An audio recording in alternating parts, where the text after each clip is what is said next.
क्या आप भी चाहते हैं कि भारत और पाकिस्तान के बीच युद्ध हो? अगर हाँ, तो क्या आपको इस युद्ध की कीमत का अंदाजा है?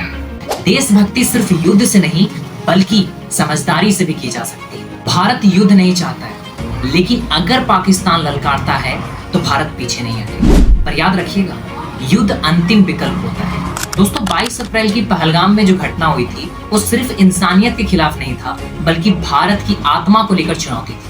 अब आप ही बताइए कि क्या ऐसे हमलों पर चुप रहना चाहिए? नहीं ना। और भारत चुप नहीं रहा। इसके जवाबी कार्रवाई में भारत ने चलाया ऑपरेशन सिंधु, जो पाकिस्तान के 9 आतंकी ठिकानों पर बम गिराकर उसे उखाड़ फेंका। दोस्तों, आजकल सोशल मीडिया पर, खास करके जो आजकल गोदी मीडिया है, वो लगातार कह रहे हैं कि युद्ध होने वाला है, युद्ध स्टार्ट हो गया है, युद्ध तो अब हो ही जाने वाला है। और ऐसे बहुत सारे न्यूज फेक आपको सुनने को मिल रहे होंगे। लेकिन क्या आपको लगता है कि युद्ध इतनी आसानी से होगा? क्या भारत युद्ध करने जाएगा?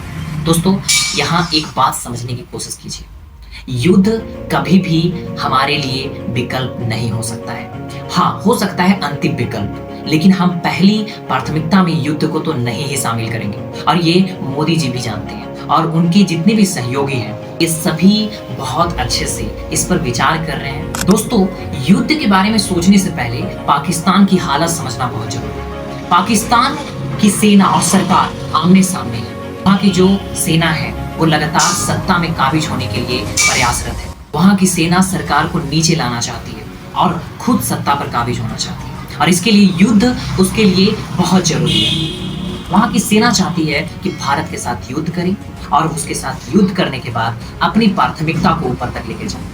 और अगर भारत युद्ध कर लेता है, इतना जल्दी निर्णय ले लेता है, तो फिर यहाँ पर पाकिस्तान की सेना का जो मतलब कह सकते हैं, वो पहले से ही दिवालिया हो चुका है। उसके साथ युद्ध करने के बाद हम तो जीतेंगे ही, लेकिन हमारा जो नुकसान होगा उसका भरपाई कौन करेगा?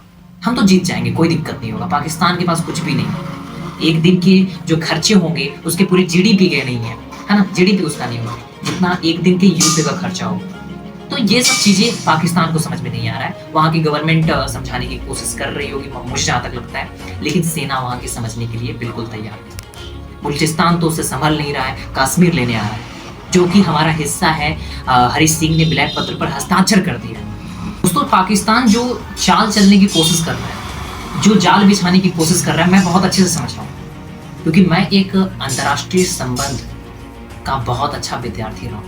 मुझे पता है कि पाकिस्तान क्या चाहता है। वो हमारी इकोनॉमी को क्रैश करना चाहता है, लेकिन भारत इतनी जल्दी से अपनी इकोनॉमी को क्रैश नहीं होने देगा।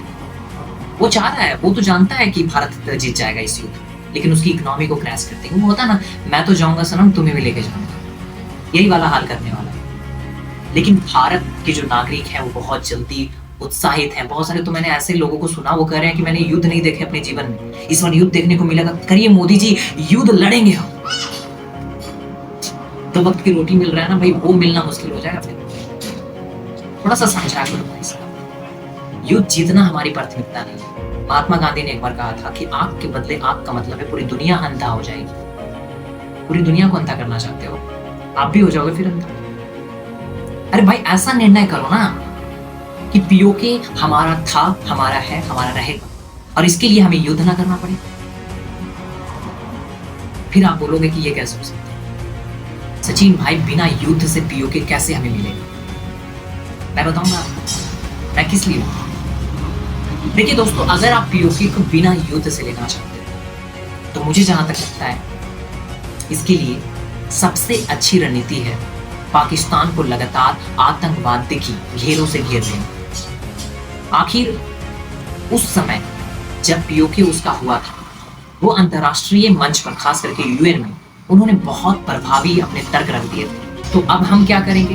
हम भी आतंकवाद के संदर्भ में पाकिस्तान को घेरने की कोशिश करेंगे। हम भी अब इतने प्रभावी तर्क अंतर्राष्ट्रीय मंच पर रखेंगे कि पाकिस्तान की बेसिक स्ट्रक्चर है, वो उसका क्रैश हो जाए, और फिर उसे एलओसी छोड़ना पड़ेगा।